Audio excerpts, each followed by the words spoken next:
hastasıyız dede. Ses ver Adana, zirveden selam. Durmak yok omi, patlamaya devam. Yok bundan sonra size sigara filan. Uçuyor yıldızlara müptezel bayan. Ses ver Adana, zirveden selam. Durmak yok omi, patlamaya devam.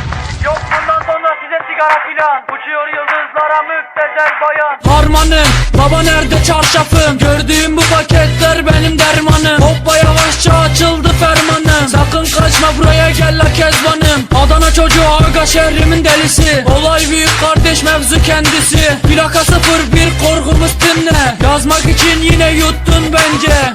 Hey torbacı bana versene borç. Olmaz lan valla malları peşin satıyoruz. Bu yüzden babamın cüzdanını çalıyoruz. Akşam olunca dayak yemeye başlıyoruz. Ben yazınca mı gol neşemiz yerinde. Siz ayrı tripte bense düşüşte. Halüs görüyorum ben bu sahnede. Kaç paket sigara bitti lan o kahvelerde. Hapı yutmayınca dönmüyor tekeri. Tribe sokma beni sikerim beni. Gidin heyecan abinize selam söyleyin. Tahtını sikiyorum ben de böyleyim. Demiş Adana merkezin sözler çalıntı. Moru kim kimden yaptı alıntı. O şişko menajerin ona söylüyorum. Diss atmadan önce adam gibi uyarıyorum. Sevenlerim bana şimdi desin eri. Ben o söze oluyorum sanki deli. Bize bulaşmayın biz de vites atmayız geri. Bize diss atanlara atıyoruz seri. Zek rakı yok dayı hani bize sigara. Memurlar geliyor yat yere yat yat. Nezarete düştü al bir sigara yak. 10 dakika sonra baba ifaden alınacak. Sokakta yine siren sesleri. Mik başına tetikçi kaldır elleri. Kopmaya devam baba ayık bizleri.